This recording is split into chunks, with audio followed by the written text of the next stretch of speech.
अस्सलामुअलैकुम, खुश आमदीद। भली करे आया जी आया नू वश अत के बखैर रागले। नया दिन के साथ मैं हूँ सैयद फैसल करीम और मैं हूँ महक असलम। सो जनाब, आज है थर्सडे, यानी कि वीकेंड के बहुत करीब हम पहुंच चुके हैं। और जैसे जैसे वीकेंड आता है तो एक नया दिन तो है, लेकिन एक नया एहसास भी होता है कि हम बहुत सारी प्लानिंग कर लेते हैं। तो आज हम अपने प्रोग्राम में बहुत सारी नई बातें करने वाले हैं, बहुत सारे नए नए टॉपिक्स, बल्कि बहुत सारे इंटरेस्टिंग टॉपिक्स आपके सामने रखेंगे, स्पेशली बच्चों के लिए। पहली खबर ये है, सूफियाना कलाम, फोक म्यूजिक और लोक मौसीकी, अब सिंध के बच्चे हमें सुर बिखेरते हुए नजर आएंगे। क्यों? क्योंकि महकमा तालीम सिंध ने स्कूल्स के बच्चों को मौसीकी सिखाने का फैसला कर लिया है। अब जो ये म्यूजिक सिखाया जाएगा स्कूल्स में, एक तरह से तो बड़ा अच्छा भी लग रहा है कि भाई स्कूल में अब आपका म्यूजिक क्लास हुआ करेगी, बाकायदा आपके पास म्यूजिक टीचर हुआ करेंगे।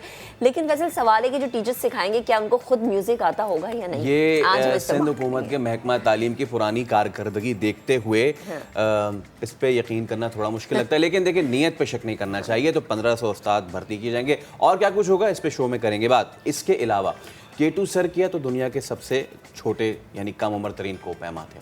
माउंट एवरेस्ट सर किया, एक बार फिर ये एजाज़ यानी दुनिया के कम उम्र तरीन कोपैमा का जो कारनामा था वो सर अंजाम दिया। अब क्या नया गुल खिलाया जनाब, मिलवाएंगे आपको शो में पहाड़ों के दोस्त एक खास मेहमान से। अच्छा जी, आजकल क्या होता है जनाब, हर घर में, अच्छा आपके घर में होता है कि बिजली गई और इतनी बिजली जाती है कि पंखा घूमना भूल जाता है कि लेफ्ट घूमना था या राइट घूमना था। तो बिजली गई, बिजली आई। हर इलाके में, हर शहर का, हर शहरी का ये मसला है। मुल्क भर में बिजली की गैर एलानिया और एलानिया, चलें ये भी एहसान है कि एलानिया भी है। लोड शेडिंग का दौरानिया बढ़ गया है। मुल्क भर में तवानाई का बहरान क्यों पैदा हो रहा है और आगे मजीद क्या सिचुएशन मजीद वर्स्ट हो सकती है या नहीं, इस पर आज हम डिटेल में बात करेंगे। लाइट होती नहीं है, ऊपर से गर्मी बहुत होती है और गर्मी में अक्सर जो आपकी जिल्द है, स्किन है, इसका इशू हो जाता है। तो शो में आज हम एक स्किन स्पेशलिस्ट को मधु करेंगे और पूछेंगे कि इस मौसम में अपनी जिल्द का कैसे ख्याल रखें। एग्जैक्टली। अच्छा जी, सबसे अच्छी और सबसे मज़ेदार खबर सुबह की ये है कि जनाब 14 साल बाद मुल्तान में पाकिस्तान और वेस्ट इंडीज़ के दरमियान पहला वनडे खेला गया। पाकिस्तान ने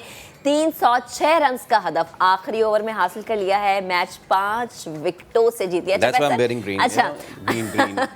अच्छा, उस दिन जैसे मैं बात भी कर रही थी जब हमारे साथ कामरान अकमल मौजूद थे कि हो सकता है 3-0 से हम, तो ये हो सकता वाकई शायद हो सकता। उसका 1-0 तो हो गया, 1-0 तो हो गया। अच्छा जी, सबसे पहले आज हम प्रोग्राम में बात करेंगे उस मैच की जिसमें हर छक्का चौका जो लगता है ना, वो ऐसा लगता है कि हमें लगता है कि जनाब मुल्क की सियासत में कुछ होने वाला है। तो मुल्क की सियासत में जो मैच चल रहा है उसकी बात करते हैं। काफ लीग में पड़ने वाली दरार की बात हो जाए तो चौधरी शुजात हुसैन और परवेज इलाही की राहें जुदा हो गई हैं। ये क्या ही इतनी बड़ी डेवलपमेंट हुई है। शुजात हुसैन और उनके बेटे ने मुस्लिम लीग नून के साथ अपना मुस्तकबिल जोड़ने का फैसला कर लिया। दूसरी तरफ चौधरी परवेज इलाही ने तहरीक इंसाफ से उम्मीदें वाबस्ता कर ली हैं। इस सब पे ब्यूरो चीफ लाहौर नईम हनीफ ने रिपोर्ट तैयार की। पहले आपको वो दिखाते हैं, फिर बात करते हैं। मुस्लिम लीग काफ में दरारें पड़ गईं। मुनस इलाही की जिद ने काफ लीग के 2 टुकड़े कर दिए।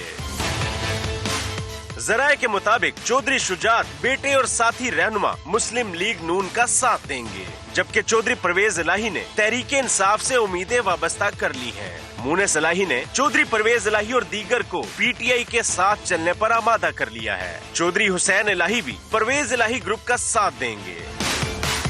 चौधरी शुजात हुसैन चौधरी परवेज इलाही को मुस्लिम लीग नून के साथ चलने पर आमादा ना कर सके तो अपनी पोजीशन वाजे कर दी। मुस्लिम लीग काफ के रहनुमा कामिल अली आगा भी चौधरी बरादरान में मुफाहमत नहीं करवा सके। चौधरी शुजात फैमिली आइंदा इलेक्शन नून लीग से लड़ सकती है। और ऐसे में वज़ीर आज़म शहबाज शरीफ ने काफ लीग के सरबराह चौधरी शुजात हुसैन से मुलाकात की और उनकी खैरियत दरियाफ्त की। तो चौधरी शुजात हुसैन ने वज़ीर आज़म को बैरून मुल्क पाकिस्तानी और बजट से मुतालिक तजावीज़ दी हैं। वज़ीर आज़म का कहना था कि चौधरी शुजात हुसैन की तजावीज़ अवामी हैं, उन्हें ज़रूर बजट का हिस्सा बनाया जाएगा। आपकी पार्टी के वज़ीर बहुत मेहनती और दयानतदार हैं। चौधरी शुजात बोले, अब हम सब मिलकर इस मुल्क को मुआशी बहरान से निकालेंगे। तो कोई किसी से मिल रहा है, किसी की इतनी पुरानी राहें जुदा हो रही हैं। इस सब के बीच हो क्या रहा है? इस सब के बीच ये हो रहा है कि वज़ीर आज़म की ज़ेर सदारत हुई बड़ी बैठक और तवानाई की बचत के लिए रात 8:30 बजे बाजार बंद करने पर चारों सूबों ने इत्तफाक कर लिया है। और आइंदा मुल्क में इम्पोर्टेड जो फ्यूल है उस पर चलने वाली कोई पावर प्लांट ना लगाने का फैसला भी कर लिया गया है। उस्मान खान की रिपोर्ट हम आपको दिखाते हैं।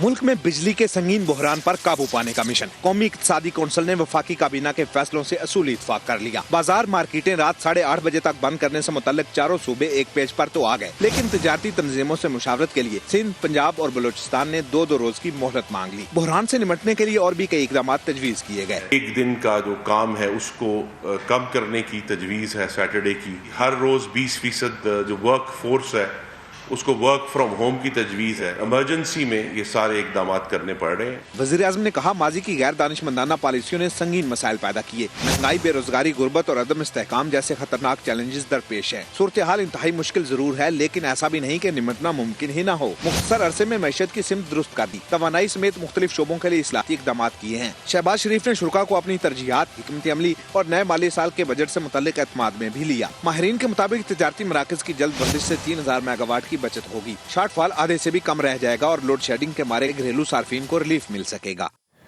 मौजूदा माली साल का कौमी इक्तिसादी सर्वे आज जारी किया जाएगा। अहम नकात समा ने हासिल कर लिए हैं। माशी शरह नमू 4.8% हदफ के मुकाबले 6% रही। अब तो पूछना बनता है कि क्यों निकाला। शकील अहमद की रिपोर्ट। हुकूमत की मौजूदा माली साल में मुआशी कारकर्दगी क्या रही, नतीजा समा ने हासिल कर लिया। मुआशी तरक्की हदफ से भी आगे निकल गई। सालाना 4.8% हदफ के मुकाबले में GDP ग्रोथ 6% रही। ज़राअत, सनतों और खिदमात के शोबे का तीर ठीक ठीक निशाने पर लगा। ज़राई शोबे ने 3.5% हदफ के मुकाबले में 4.4% से तरक्की की। खिदमात का शोबा भी 4.7% का हदफ पूरा करने में कामयाब हुआ। कारकर्दगी हदफ से बेहतर यानी 6.2% रही। अहम फसलों, लार्ज स्केल मैन्युफैक्चरिंग और छोटी सनतों का हदफ भी पूरा हुआ। 11 माह में मुल्की बरामदाद रिकॉर्ड 29 अरब डॉलर तक पहुँच गयी। फीकस आमदन भी हदफ पूरा करके 2,46,414 रुपए रही। महंगाई का 8% का हदफ पूरा न हो सका। महंगाई 13% से तजावुज कर गई। कपास, लाइव स्टॉक, तामीरात, जंगलात और बिजली के पैदावारी अहदाफ हासिल न हो सके। शकील अहमद, समा, इस्लामाबाद। कराची के मुख्तलिफ इलाकों में लोड शेडिंग का दौरानिया 12 से 14 घंटे तक पहुंच गया है कि इलेक्ट्रिक ने लोड शेडिंग से मुस्तस्ना रिहायशी और सनती इलाकों में लोड शेडिंग का ऐलान कर दिया है। बिजली की बढ़ती तलब और गर्मी के पेश नज़र लोड शेडिंग का शेड्यूल किया गया है तब्दील। जो मुस्तस्ना इलाके थे, अब वहाँ दिन में 3 मरतबा 3 घंटे की लोड शेडिंग की जाएगी। लोड शेडिंग वाले इलाकों में दौरानिया 1 से 2 घंटे कम किया जाएगा। सार्फिन ये शेड्यूल वेबसाइट के ऐप और व्हाट्सएप से हासिल कर सकते हैं, यानी कि वो ये पता कर सकते हैं कि उनकी ज़िंदगी कब अजीरन होने वाली है और कब वो सुकून की सांस लेंगे। 12 से 14 घंटे की लोड शेडिंग हमारे हो रही है। सुबह 8 बजे, दोपहर में, रात में, और ये आधी रात को भी लाइट ले लेते हैं। कोई पुरसाने हाल नहीं है, कोई पूछने वाला नहीं है।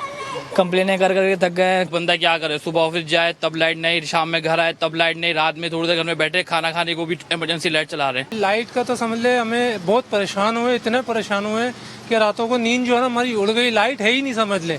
मोमबत्ती जला के हम अपना गुजारा कर रहे हैं। क्या कर रहे हैं, बच्चों को कैसे सुलाएं। मुल्क में बिजली का शॉर्टफॉल 5307 मेगावाट रिकॉर्ड किया गया है। और मुख्तलिफ शहरों में लोड शेडिंग का दौरानिया जो है वो अब 8 से 10 घंटे तक हो चुका है।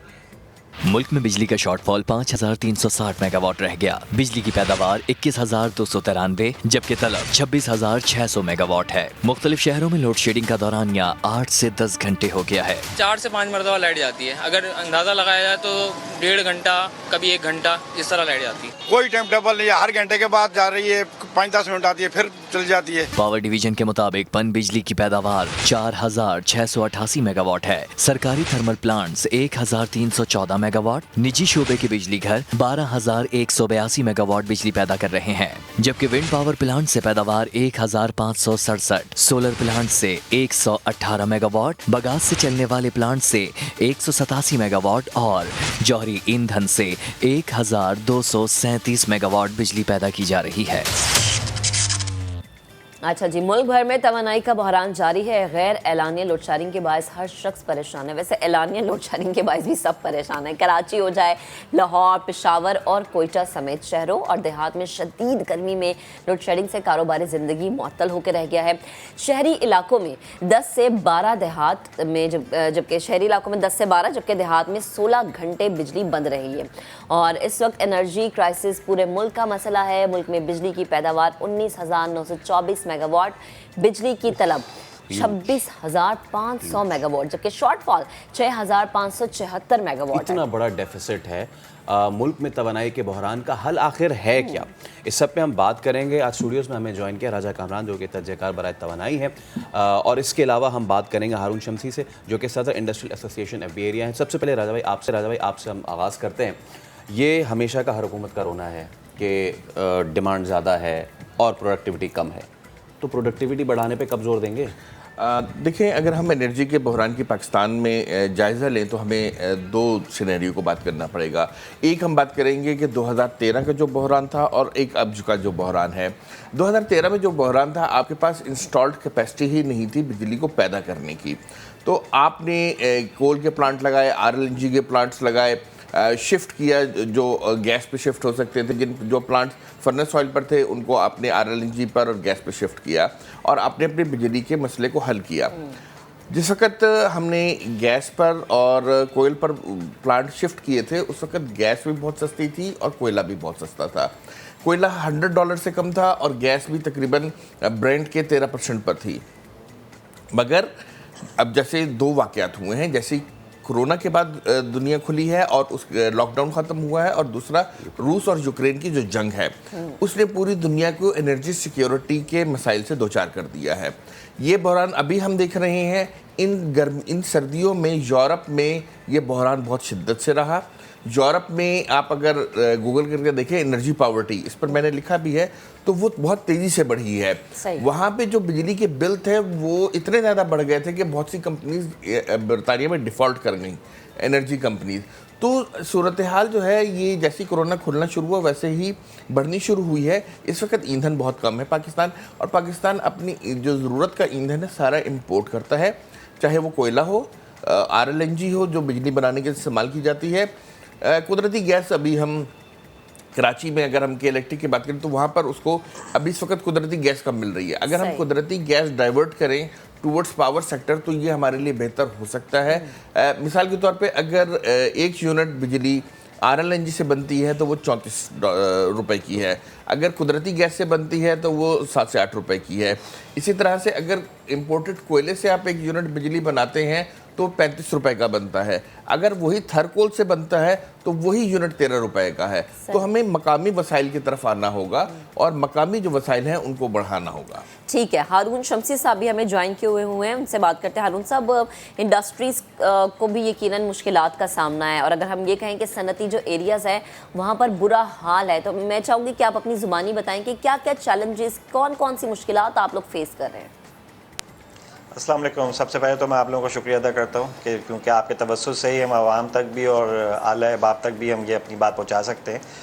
वाकई परेशानी तो हमें है, लेकिन ज़्यादा परेशानी इस वक्त अगर देखी जाए तो हमें जो इस चीज़ की अभी हम देख रहे हैं वो ये है कि जो हमारे वर्कर्स हैं, जाहिर सी बात है जिस अभी आपने भी अपने प्रोग्राम में बताया कि यहाँ पे लोगों को घरों पे जाके आसानी नहीं होती, जब तक वो अपने आप को सेफ फील ना करें, जब तक घर पहुँच के वो आसान सुकून का सांस ना लें, तब वो अगले दिन आके क्या प्रोडक्टिविटी देंगे, कुछ नहीं दे सकते। ठीक है, वाकई परेशानी हमारे पास है।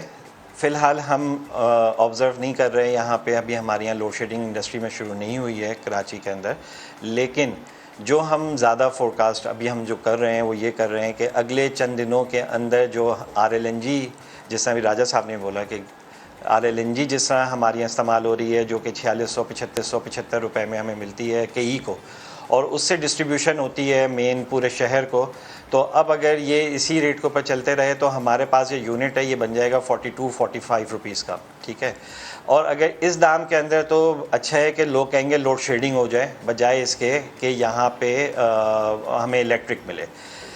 हमारी जो हिसाब है वो हम यही देख रहे हैं, बल्कि फोरकास्ट कर रहे हैं, और हमारी अरबाब इख्तियार से गुजारिश भी है कि जैसे राय साहब ने कहा कि इस गैस को, जो नेचुरल गैस है हमारी, RLNG के अलावा, उसको डाइवर्ट कर दिया जाए मासेस की तरफ। मासेस से मुराद ये हुई उस डिस्ट्रीब्यूशन कंपनी के ऊपर जो कि यानी मासेस को इलेक्ट्रिक दे रही है। अच्छा, तो ये होगा कि जो इलेक्ट्रिक के दाम, ये इस तरह से इसको डाइवर्ट कर दिया जाए, ये बहुत सारे लोगों का मुतालबा है। मुतालबा सुन लें तो बड़ी अच्छी बात। अच्छा, मुझे बताएं जो एक्सपोर्ट है हमारी, उस पर कितना असरअंदाज हो रहा है ये बिजली का ना होना, लोड शेडिंग का बढ़ जाना? देखिए, मैं आपको ये एक और चीज़ बताता हूँ कि बिजली, देखिए मैं आपको फिर बता रहा हूँ, इंडस्ट्रियल सेक्टर में अभी लोड शेडिंग शुरू नहीं हुई है, ठीक है, लेकिन ये जल्द और बदीर शुरू हो जाएगी। आज नहीं तो कल बिल्कुल हम इसको फेस करेंगे। इतनी महंगी इलेक्ट्रिक लेके हम नहीं चला सकते, या हम नहीं चला सकते बल्कि जो हमें डिस्ट्रीब्यूशन कंपनी है, जैसा KE हमें डिस्ट्रीब्यूट करती है, सप्लाई देती है इलेक्ट्रिक की, वो भी नहीं दे सकेगी, क्योंकि उसके जो एक्सपेंसेस हैं वही मीट नहीं हो पाएंगे। तो जब वही नहीं मीट हो पाएंगे तो वो कैसे इलेक्ट्रिक देगी? तो जल्द या बदीर ये बिल्कुल ये शुरू हो जाएगा। और ऑब्वियस वो कराची को अगर देखा जाए तो 50-56% ये एक्सपोर्ट रेवेन्यू ग्रोथ करता है, वो देता है पूरे मुल्क का।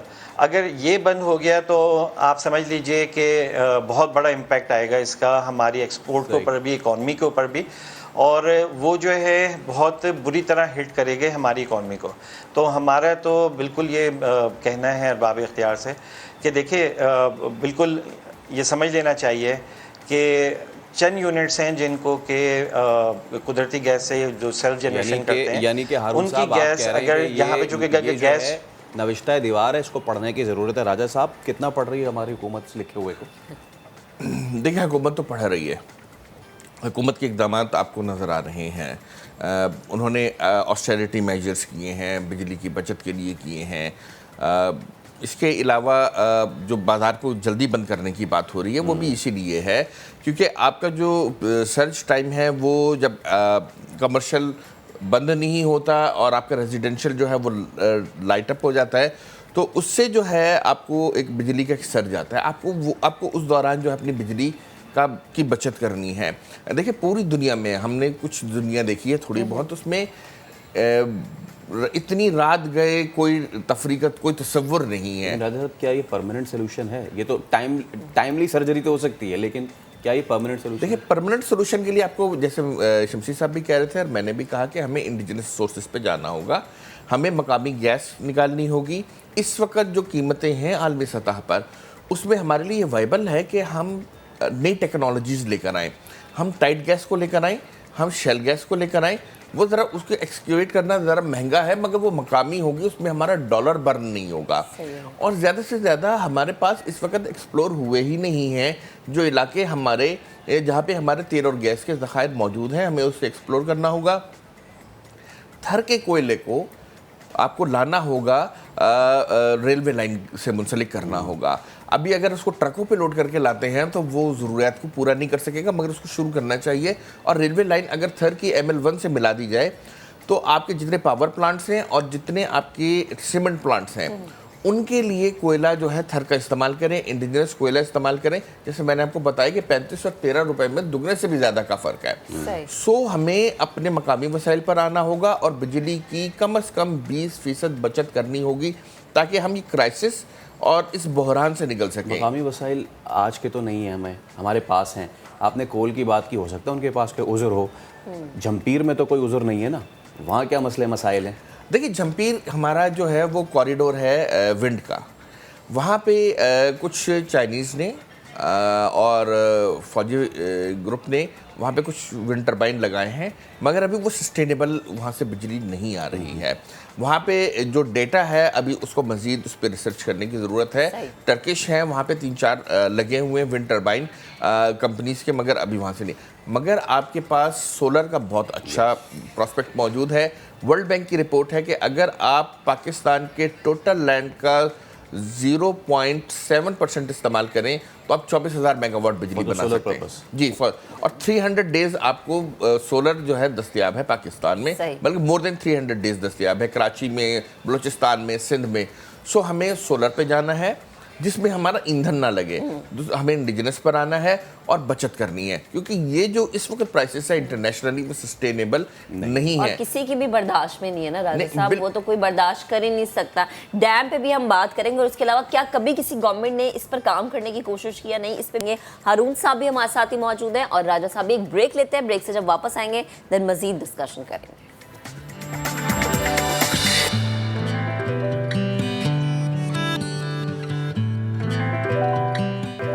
Welcome back once again. और जनाब हम गुफ्तगू कर रहे हैं कि किस तरह से जो तवानाई का बहरान है इस पर काबू पाया जा सकता है फैसल, और ये कुछ तजावीज़ भी सामने आई हैं और अगर इन पे अमल हो जाए तो क्या ही बात है। कुछ ख्वाब भी हमें दिखाए गए थे ना।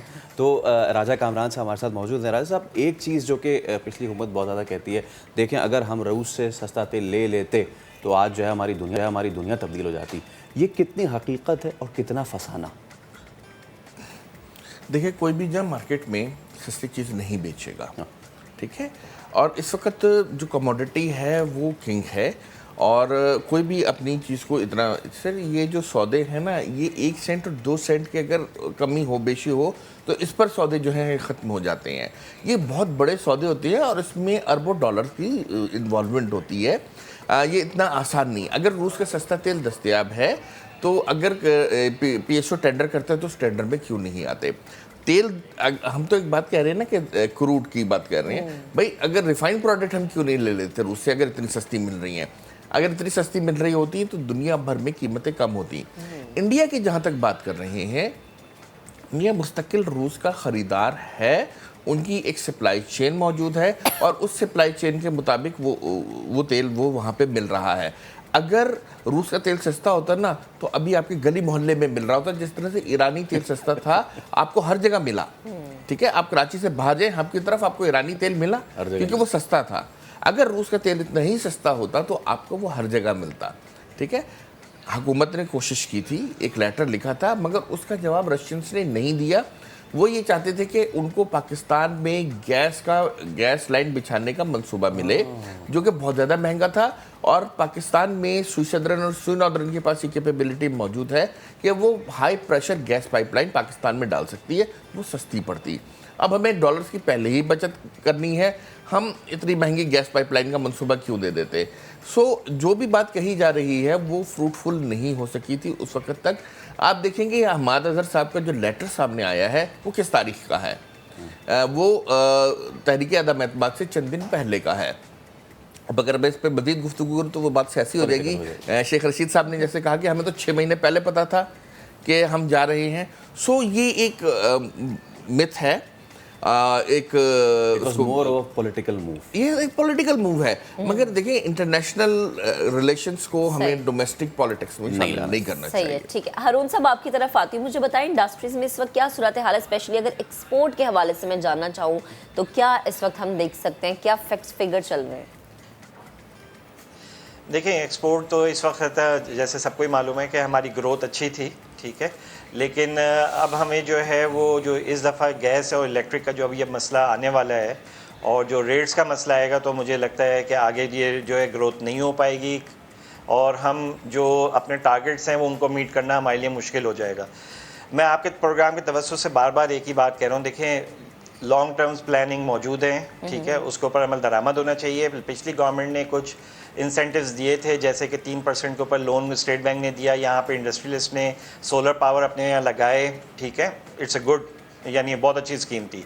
लेकिन हमें सोचना है सर-ए-दस्त क्या होना है। सर-ए-दस्त जो है वो हमारे लिए प्रॉब्लम है कि कई से अगर कराची को इलेक्ट्रिक सस्ती नहीं मिली तो हम सब जो हैं कराची के जो मिडिल SMEs हैं, देखिए बड़ी इंडस्ट्री को प्रॉब्लम नहीं है क्योंकि उसको वो तो सेल्फ जनरेशन के ऊपर है, उसको 857 रुपये की गैस मिलती है, उसका 11 रुपये का यूनिट है। जबकि जो SMEs हैं, जिससे को एक मैं भी इस SME से ताल्लुक़ रखता हूँ, तो मैं उनका यानी परेशानी समझ सकता हूँ। और जो हम फोरकास्ट कर रहे हैं वो हमें दिख रहा है कि अगर हम 4600 या 4700 रुपये की गैस से हमें बिजली बना के मिलेगी और वो तकरीबन 42-43 रुपीज़ या 45 रुपीज़ तक का यूनिट पड़ेगा, हम बंद हो जाएंगे। SMEs अगर बंद हुई, देखें SMEs जो हैं वो बैकबोन है किसी भी इकॉनमी का, और जो बड़ी इंडस्ट्री चलती है वो भी उनको भी वेंडिंग कर रहे होते हैं। अगर इनकी कॉस्ट बढ़ेगी तो उनकी भी कॉस्ट बढ़ जाएगी। तो मैं ये समझता हूँ कि अगर गैस की शॉर्टफॉल है किसी तरह की, तो स्वैप कर दें, जो आप सेल्फ जनरेशन वालों को RLNG के रेट दे दें और जो क्या नाम है KE को आप इंडिजिनियस गैस के रेट दे दें, ताकि जो आपकी कॉस्ट ऑफ मैन्युफैक्चरिंग है वो कंट्रोल हो सके, वरना ये मुमकिन नहीं रहेगा। और इकॉनमी का तकरीबन, अगर कराची की इकॉनमी की भी बात करें तो तकरीबन 60-65% जो है वो माइनस में चली जाएगी ग्रोथ, और वो जो है वो लॉ एंड ऑर्डर और एम्प्लॉयमेंट दोनों को बढ़ाएगी। ये जो आपने बात की है कि खुदा न खास्ता स्मॉल मीडियम एंटरप्राइजेस पे इतना बुरा वक्त आता है, जब लोकलाइज्ड इतना बुरा वक्त आएगा तो बाहर का इन्वेस्टर या बाहर का बायर वो ट्रस्ट कर पाएगा इस इंडस्ट्री पे? नहीं, एग्जैक्टली मैं आपको देखें, जो भी प्रोग्राम होते हैं सस्टेनेबल, आगे देखें जो भी लोग प्लान करते हैं वो सस्टेनेबिलिटी के ऊपर चलते हैं। अगर हमें इस तरह की सस्टेनेबिलिटी नहीं मिली तो आप बिलीव करें जो प्रोग्राम्स हमारे पास आए हैं, जो बड़ी मुश्किल से छीने हमने, अगर छीने, मैं लफ्ज़ इस्तेमाल कर रहा हूँ, छीने हमने बड़ी मुश्किल से, लेकिन वो अगर चले गए तो then we will not be able to bring them back. और कस्टमर एक दफ़ा चला जाए, वी नो कि बड़ा मुश्किल होता है उसको वापस लाना।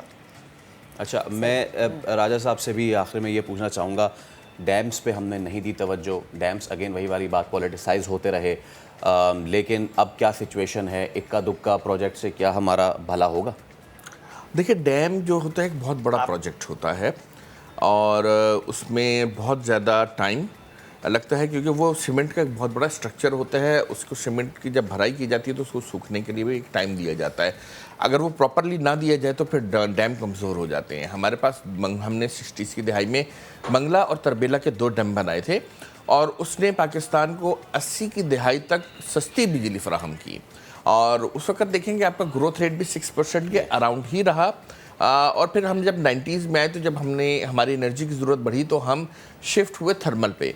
थर्मल में जब हम शिफ्ट हुए तो हमने महंगा तरीन जो फ्यूल था उसको अपनाया, वो था फर्नेस ऑयल।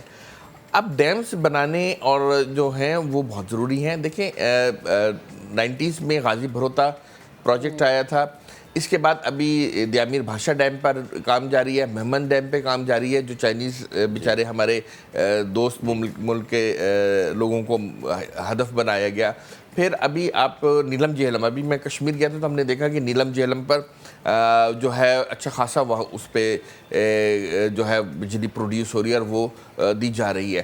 तो बहुत से run of the river projects जो हैं पाकिस्तान में इस वक्त मौजूद हैं, और अब 900 बिलियन रुपीस जो हैं दियामीर भाषा डैम के लिए इस बजट में रखे गए हैं। सो अब लग रहा है कि इस पे काम तेज़ी से शुरू होगा, मगर डैम्स बहुत तवील मुद्दत के मंसूबे होते हैं और डैम्स जो हैं हमारी जो इकॉनमी है वो सिर्फ ये नहीं कि वो एनर्जी सिक्योरिटी के लिए होते हैं, वो हमारी फूड सिक्योरिटी के लिए भी बहुत अहम होते हैं, क्योंकि हम पानी ज़ख़ीरा करेंगे तो हमारी जो फसलें हैं वो आएंगी। अभी दुनिया में एनर्जी क्राइसिस के साथ साथ फूड क्राइसिस भी बहुत तेजी से आ रहा है। अगर वही राजा साहब, अगर हम इसके लिए तैयार नहीं रहते तो फिर हमें जो इस वक्त हम तवानाई का बहरान देख रहे हैं ना, खुदा ना खास हमें वैसा बहरान देखना पड़े। बेहद शुक्रिया, मौजूद थे हमारे साथ हारून शमसी साहब, हमारे साथ मौजूद थे, आपका भी बेहद। अभी एक ब्रेक लेते हैं, ब्रेक के बाद दोबारा हाजिर होंगे। Stay with us.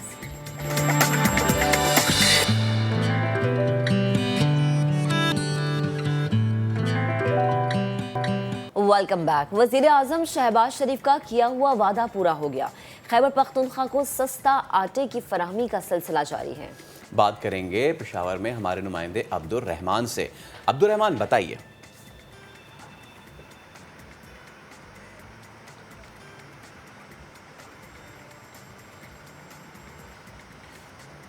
Abdul Rahman, अगर आप तक हमारी आवाज़ पहुंच रही है तो बताएं, अब तक कितने लोग मुस्तफीद हो चुके हैं? आवाम के लिए महंगाई के इस दौर में ये बहुत बड़ा जो है तोहफा है, और रोज़ाना इस वक्त 2 जोन से 18 रीजन से 2500 10 किलो के तेले जो है वो आवाम तक मुहैया किए जा रहे हैं। आरजी सेल पॉइंट जो है वहाँ पर ये आटा दिया जा रहा है और आवाम की तादाद जो है इसको काफ़ी खुश है। उनका ये कहना है कि हुकूमत जो है ये ऐसा इक़दाम है, इसी तरह जो है हुकूमत बतदरीज इन आरजी सेल पॉइंट्स को बढ़ाएगी। आज 9 जून तक ये 200 पॉइंट्स हैं और 17 जून तक इसको 500, और इसके बाद अगले महीने तक इसको 2000 आरजी सेल पॉइंट है। ये आम जो 2000 यूटिलिटी स्टोर है खैबर पख्तूनख्वा में, उसके अलावा ये 2000 सेल पॉइंट कायम होंगे और आवाम को जो है ये सस्ता आटा जो कि 40 रुपए किलो, यानी 10 किलो आटा 400 रुपए पे दिया जा रहा है और हर ख़ानदान जो है वो माहाना 40 किलो तक आटा ये ले सकता है, यानी 4 थैले 10-10 किलो के वो ले सकता है। और हुकूमत की कोशिश है कि इस तरह घी और जो दीगर अशिया है उस पर भी सब्सिडी दी जाए और अवाम का ये कहना है कि जल्द अज जल्द तक दीगर अशिया में भी सब्सिडी दी जाए। लेकिन अवाम खुश है कि उनको सस्ता आटा मिल रहा है। बाज़ार में इस वक्त 1600 से लेके 1700 रुपए तक 20 किलो का तेल है और यहाँ से उनको जो है यही आटा जो है निसफ कीमत पे मिल रहा है। जी ओके, ठीक है अब्दुल रहमान, आप तो माशाल्लाह जिस जगह पे वहाँ पे लोग खुश। इस्लामाबाद में क्या सूरत हाल है, वहाँ के आवाम खुश है या नहीं, या फिर आटा मिल भी रहा है या नहीं? उस्मान सिद्दीक से जानते हैं। उस्मान बताएगा सनती शहर फैसलाबाद की क्या सूरत हाल है आटे के हवाले से?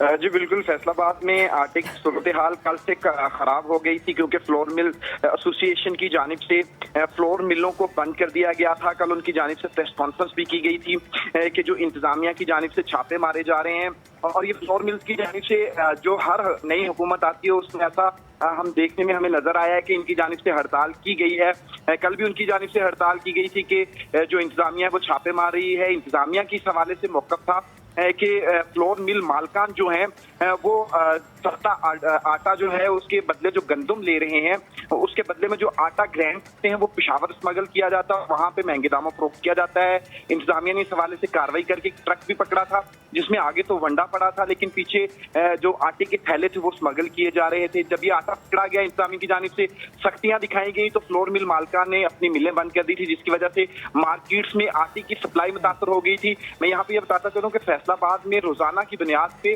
2.5 लाख जो आटे का थैला है वो सप्लाई होता है, शहरियों की जरूरत होती है। 47 फ्लोर मिल है, सबकी सब कल बंद थी और जब कल ग्राइंडिंग नहीं हुई है तो इस वजह से आटे की सप्लाई भी रुक चुकी थी। शहरी मुश्किलात का शिकार थे। ताहम फ्लोर मिल्स जो मालकान है उनके मज़ाकरात भी चल रहे थे इंतजामिया के साथ। बताया जा रहा है कि मज़ाकरात कामयाब हो गए और आज कुछ देर तक ये जो फ्लोर मिल्स हैं ये चलाए जाने का इम्कान भी हमें नजर आ रहा है। चलें, ये तो आपने अपडेट किया हमें उस्मान, आपका शुक्रिया। अब हम बात करेंगे इसी मामले पे। Member price control committee Sheikh Ejaz साहब हमारे साथ मौजूद हैं। शेख साहब अस्सलाम वालेकुम, बहुत शुक्रिया नए दिन से गुफ्तगू करने के लिए। चलिए, ये तो अच्छी बात हुई कि दो पार्टीज़ में सुलह सफाई हो रही है जिससे आवाम का फ़ायदा हो रहा है, लेकिन ये तो सर कार्टेल बनाने वाली बात है। अगर स्मगलिंग हो रही है तो उसको रोका जाना चाहिए, ना कि अगर कहीं से हो रही है तो वो लोग वहाँ पे इस तरीके के गॉडफादर बन के बैठ जाएं और मेले ही बंद कर दें। जी बहुत शुक्रिया, ये बड़ा रेलिवेंट आपने बात की है कि इसके ऊपर जो है कि अगर कोई बंदा स्मगलिंग में मुलव्वस है और इन हालात में जब हमारे लोगों को, गरीब लोगों को अपने भाइयों की ज़रूरत है कि वो उनके साथ खड़े हों और इसका जो है वो हम जो सब्सिडी का रेट है वो ऑन टाइम उसके चेक्स जो हैं वो मालकान को दे रहे हैं, मिल मालकान को। और ये अगर इक्का दुक्का वाक़या कहीं पे हो रहा है तो उसके तदारक के लिए जो है वो अल्हम्दुलिल्लाह जो under the vision of chief minister Hamza Shahbaz साहब पूरे पंजाब के जो 36 अजला हैं उसमें डिस्ट्रिक्ट प्राइस कंट्रोल कमेटीज़ का क़याम अमल में आ चुका है जिसमें डिप्टी कमिश्नर साहबान, उनके एसी साहबान और दीगर जो कंपोनेंट हैं जिसमें फूड डिपार्टमेंट है और दीगर हैं वो डेली बेसिस के ऊपर हम मीटिंग्स कर रहे हैं। और ये आप देखें कि यहाँ से जब वो निकला है आटा तो रास्ते में जब पकड़ा के ख़िलाफ़ जब कार्रवाई हुई तो इन्होंने जो है वो हड़ताल कर दी। हड़ताल पहले भी 2-3 शहरों में चल रही थी और इसमें इन्होंने फैसलाबाद को भी ऐड किया, लेकिन अल्लाह का शुक्र है कि वो मुज़ाकरा जो हैं वो कल कामयाब हो गए हैं और आज जो है वो मिलों ने अपना काम कर दिया है। और फैसलाबाद में अल्लाह का शुक्र है कि पूरे भरपूर तरीके से हम जो है वो इसका चेक एंड बैलेंस रखे हुए हैं ताकि लोगों को जो है वो उनके घरों तक रिलीफ पहुंचाया जा सके। तो सर, यह फैसलाबाद की बात करें, भी हमने अपने रिपोर्टर से फैसलाबाद की ही सूरत हाल जानी थी। मार्केट्स में आटे की सप्लाई बंद हो चुकी है जिसकी वजह से 2 लाख आटे के थैले बड़े मुतासिर हो रहे हैं। लाइक मार्केट में अब शायद लोगों को आटा नहीं मिल रहा। तो ये वो आप जो चेक एंड बैलेंस की बात करें तो फैसलाबाद की ये वाली सूरत हाल आपको पता है? जी मुझे पता है, मैं उसी को रिस्पॉन्ड कर रहा हूँ। अच्छा, कि जो आप पॉइंट आउट कर रही हैं मैम कि फैसलाबाद में आटे की सप्लाई जो है वो फॉर द टाइम बीइंग थोड़ा सा इशू आया था कि एक मिल का जो इशू था स्मगलिंग वाला, उसके ऊपर जब FIR दी गई तो इन्होंने हड़ताल की, लेकिन वो रात गए मुज़ाकरात होने के बाद आटे की जो सप्लाई है वो बिला तातुल जो है वो जारी है फैसलाबाद में। अच्छा, वैसे शेख साहब, एक मैं आखिर में आपसे ज़रूर ये चीज़ पूछना चाहूँगा कि मज़ीद क्या इक़दामात उठाए जा रहे हैं, क्योंकि हम देखें कि ये स्मगलिंग को तो आप रोक दें, लेकिन अंदर खाने भी इस तरह की चीज़ें सामने आई थी कि लोगों तक उसकी रसाई मुकम्मल नहीं पहुँच पा रही है। तो इस हवाले से कोई चेक एंड बैलेंस का मेकनिज़म आप लोगों ने प्रिपेयर किया हुआ है? जी, पूरा हमारा चेक एंड बैलेंस का मेकनिज़म है अल्हम्दुलिल्लाह। डेली बेसिस के ऊपर डिप्टी कमिश्नर ऑफिस में हमारी मीटिंग हो रही है। इवन संडे को भी हमने कोई छुट्टी नहीं की। अब तक जो है वो 8 कंसेक्टिव मीटिंग जो है वो हो चुकी हैं। उसमें हमारे प्राइस कंट्रोल मैजिस्ट्रेट जो हैं वो सुबह अर्ली निकलते हैं, मिलों को जितनी हमने गंदम का कोटा दिया है वो लेने के बाद उसके हमने, बल्कि आपको खुशी होगी सुन के कि हमने जो है वो ग्रास रूट लेवल तक जो है वो उसको फैला दिया है। और वहाँ पर जो जितनी फेयर प्राइस शॉप्स हैं उनकी मॉनिटरिंग ना सिर्फ इंतज़ामिया कर रही है, बल्कि हम जो है जो गवर्नमेंट के नुमाइंदे हैं, जैसे मैं मेंबर हूँ, मेरे अलावा हमारे 3 MPs जो हैं वो ग्राउंड में होते हैं, और उसके अलावा सारे लोग जो हैं इसको देखें, इसके ऊपर कोई पॉइंट स्कोरिंग नहीं होनी चाहिए। बिल्कुल, ये एक ऐसा इशू है कि जिसके ऊपर हम सबको मिलके, जो मिल्स ऑनर्स हैं उनको भी, जो अवामी नुमाइंदे हैं उनको भी, और जो इंतज़ामिया है उनको भी जो है वो खुदा खौफी करनी चाहिए, और जो गरीब लोग हैं उन तक उनकी अमानत जो है हमें पहुंचानी चाहिए, और वो उसके ऊपर हम पूरी तरह से विजिलेंट हैं। सही। शेख साहब, आपने बड़ी अच्छी बात की ना कि हर किसी को ईमानदारी से काम करना चाहिए, लेकिन बदकिस्मती से होता ये नहीं है। ये जो मिडल मैन वाला किरदार है ये हर जगह मौजूद होता है। बेहद शुक्रिया, आप गुफ्तगू कर रहे थे हमारे साथ मौजूद। तो जैसे कि हम बात भी कर रहे हैं कि अवाम तक उनके जिनको चीज़ें चाहिए उनकी रसाई फैसल बेहद ज़रूरी है, और फिर जब उसके लिए एक चेन बनाई जाती है जिसका काम होता है चीज़ों पर चेक एंड बैलेंस रखना, अगर वही काम नहीं करेगा तो अवाम के लिए मुश्किलात होगी। ये पूरी एक चेन जुड़ी हुई है। और सबसे अहम बात यह है कि जब हुकूमत ने निशानदेही की है कि जी इतने लाख बैग जो हैं वो एक सूबे से दूसरे सूबे स्मगल हो रहे हैं, तो बजाय उसकी छानबीन करने के हुआ ये कि तमाम जो मिल वाले थे उन्होंने कहा जी कि हम इसको बंद कर रहे हैं। ये चीज़ नहीं होनी चाहिए। आप प्रेशर ग्रुप नहीं बन सकते, आप कार्टेल नहीं बन सकते। आपका काम जो है वो लोगों को खाना प्रोवाइड करना होना चाहिए। अभी एक ब्रेक लेंगे, ब्रेक के बाद दोबारा हाजिर होंगे। Stay with us.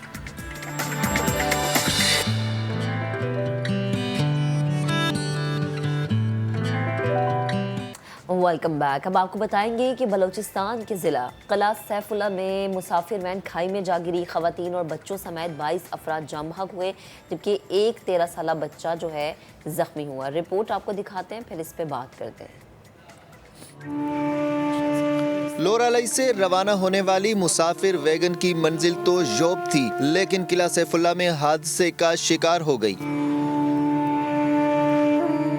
Deputy commissioner के मुताबिक वैन अख्तर जई के मुकाम पर मोड़ काटते हुए ड्राइवर से बेकाबू होकर खाई में जा गिरी। सिर्फ 13 साल का लड़का मौजज़ाना तौर पर बच गया।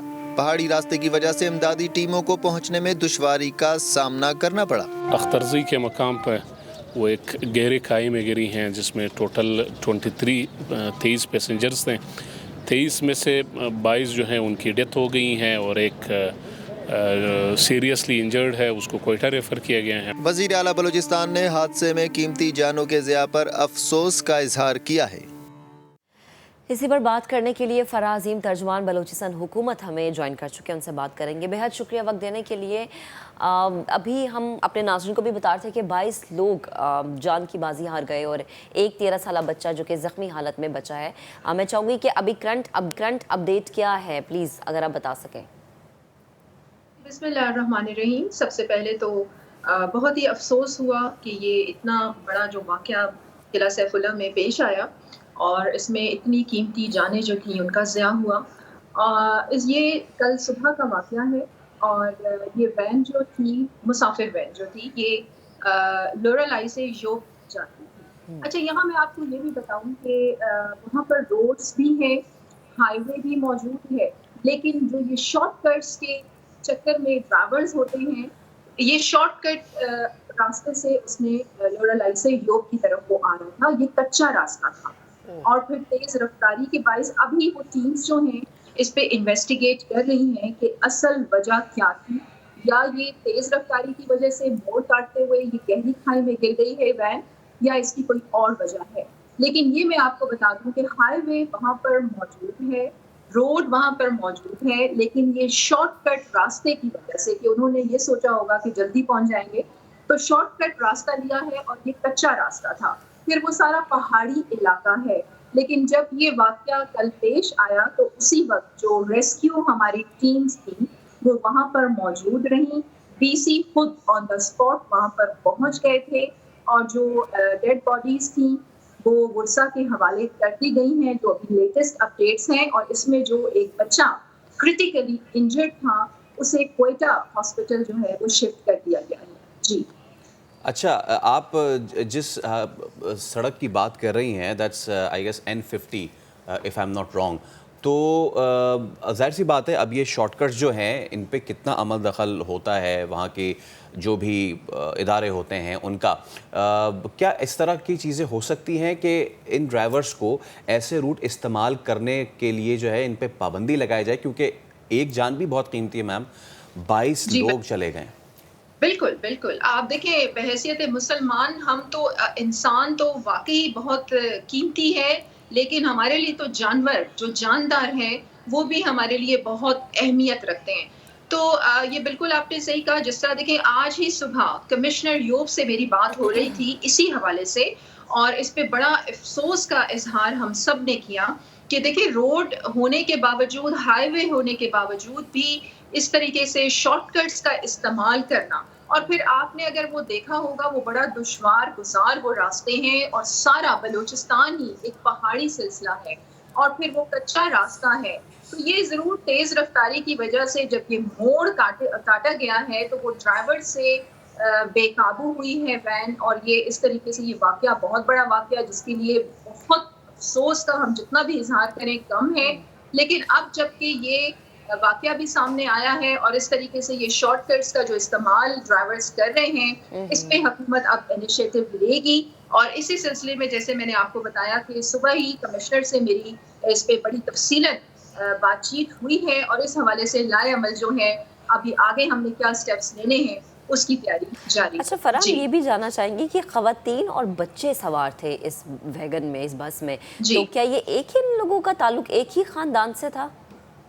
नहीं, इसमें कुछ ऐसे अफराद थे जो एक ही ख़ानदान से जिनका ताल्लुक था, और इसमें 12 के करीब ख़वातीन थी और बच्चे थे 12 मर्द थे। बाकी जो टोटल ये 22 लोग थे जिनकी डेथ्स हुई हैं, और एक जो है मौज़ाना तौर पर ही इस जो बच्चा है क्रिटिकली इंजर्ड, लेकिन अभी वो ज़ेरे इलाज है। लेकिन मैं आपको ये भी बताऊं कि एक ही खानदान के, जिस तरह आपने पूछा, वो कुछ अफराद थे, वो अभी मैं कंफर्म मुझे अभी नहीं है, लेकिन इसमें बाकी और लोग भी शामिल हैं। लेकिन इस किस्म के देखिए ये एक पहला वाकया नहीं है, और भी इस किस्म के वाकयात जो हैं होते रहे हैं। और अगर आपने बलूचिस्तान का जायजा लिया हो तो हमारा वन वे रूट एक बनता है जो क्वेटा से हम निकलते हैं कल्लात मस्तूम, और कल्लात और मस्तूम का जो रोड है वहाँ पर भी इस किस्म के हादसा जो हैं वो रूनुमा होते रहे हैं।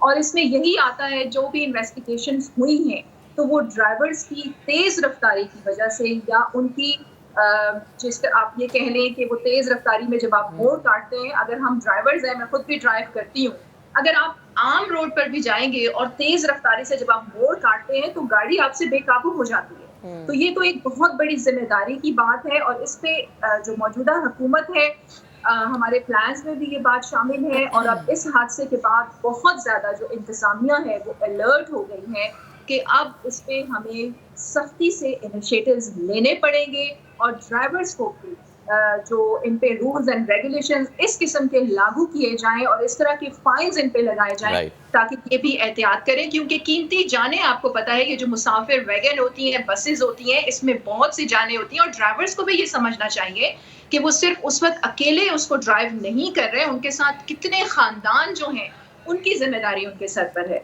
तो इस पे भी जो है हुकूमत इनिशिएटिव लेगी और इस पे सख्ती से जो है अमल दरामद पाया जाएगा। यही मैं आपसे पूछ रहा हूँ, आपने खुद कहा कि पहला वाक़या अपनी नौयत का नहीं है, वो क्या स्टेप्स, क्या मेजर्स आप लेने जा रहे हैं, क्योंकि फार फ्लंग एरियाज़ हैं ये, और यहाँ पे अगर इस तरह का वाक़या होता है तो समझे नियर टू डेथ ही होती है फिर मामला। तो जी बिल्कुल, देखिए यही मैंने आपसे बताया। देखिए अब आप यहाँ ये देखें कि यहाँ ये सरासर जो गलती थी वो ड्राइवर ही की गलती थी, क्योंकि जब मैं आपसे ये बता रही हूँ कि अगर आप जायजा लें इस एरिया का तो आपका जो हाईवे है, रोड है, वो भी वहां पर मौजूद है, लेकिन इन्होंने जब ये शॉर्टकट लिया है और इस तरीके से तेज रफ्तारी जो सामने आई। सॉरी टू कट यू, ये बात हो गई हमारी। मैं चाह रहा था कि वो मेजर्स क्या हैं आपके, वो इनिशिएटिव्स क्या हैं, क्योंकि देखें ये जो प्राइवेट कोचेस, बसेस और वैगन्स होती हैं रेगुलेशन में नहीं आती हैं, तो इनको कैसे रेगुलेशन में आप लोग लेकर आएंगे? आपको बिल्कुल इस हवाले से मौजूदा गवर्नमेंट जो है वो अब इस पे यही सोच रही है कि कुछ इस किस्म के जुर्माने आयद किए जाएं अब, ताकि इन लोगों को खुद भी एहसास हो। लेकिन देखिए मैं आपको एक बात बताऊं, ओवरऑल अगर पाकिस्तान की भी आप सिचुएशन देखते हैं तो हम ड्राइवर्स को, और स्पेशली ये जो वैगन के और बसेस के ड्राइवर्स हैं, और जिस तरीके से मैं खुद भी ट्रैवल करती हूँ डिफरेंट हाईवेज पे, और मैं ये जो मुसाफिर वैगन्स होती हैं, बसेस होती हैं, इनके ड्राइवर्स तो इस तरीके से ड्राइव कर रहे होते हैं कि मैं तो खुद भी हैरान होती हूँ उन्हें देख के। तो देखिए हमारी जाती हैसियत में भी हमारी एक बहुत बड़ी जिम्मेदारी बनती है कि हमें ये बहुत सी ऐसी अहम चीजें हैं कि इन्हें समझने की जरूरत है, और इसके साथ साथ फिर वही बात आ जाती है कि सख्ती से अमल दरामद करवाया जाएगा, रूल्स एंड रेगुलेशन इस किस्म के लागू किए जाएंगे और इन पे फाइन्स लगाए जाएंगे ताकि इन्हें खुद अंदाजा हो और ये एहतियात बरते। जैसे फराब कह भी रही है ना कि ड्राइवर हमेशा गलती तो ड्राइवर की होती है, ज़ाहिर पैसेंजर तो बेचारे पीछे बैठे हुए हैं, लेकिन हम क्यों वक्त इंतजार करते हैं कि कोई हादसा हो तब प्लानिंग हम सामने रखें। बेहद शुक्रिया, आप हमारे साथ गुफ्तगू कर रही थी। हमें आई थिंक अगर कोई खुदा न खास्ता ऐसा वाक़या हो जाता है, पहले ही अगर हुआ कोई पहला वाक़या, अगर उस पर ही ऐसा स्टेप ले लिया जाता कि प्लानिंग थोड़ी मजबूत होती, तो आज हम ये ना कहते कि भाई बहुत सारे वाक़यात हो गए, इस वाक़े के बाद हमने प्लानिंग की है। हमने कोशिश की है कि ये जानने की कोशिश करें कि वो इनिशिएटिव्स और प्लान्स क्या थे, लेकिन हो सकता है वो अभी ज़ेर तामीर हैं, तो उस पर हम बाद में भी बात करेंगे। अभी डिस्कस नहीं करना चाहते जी। चले अब आगे बढ़ते हैं और कुछ पॉजिटिविटी लाते हैं हम। दुनिया के कम उम्र तरीन को पहमा बनेंगे ऐवान सदर के मेहमान शहरोज़ काशिफ। इन्होंने हाल ही में 3 हफ्तों में 3 चोटियां सर कर ली हैं और शहरोज़ काशिफ अब तक 8000 मीटर से बुलंद 7 चोटियां सर कर चुके हैं। माउंट एवरेस्ट जिस वक्त इन्होंने समिट किया था उस वक्त भी ये दुनिया के कम उम्र तरीन कोपैमा बने थे और K2 भी जो है ये सर कर चुके हैं। तो फिर शहरोज़ काशिफ आज हमारे साथ स्टूडियोज़ में मौजूद हैं।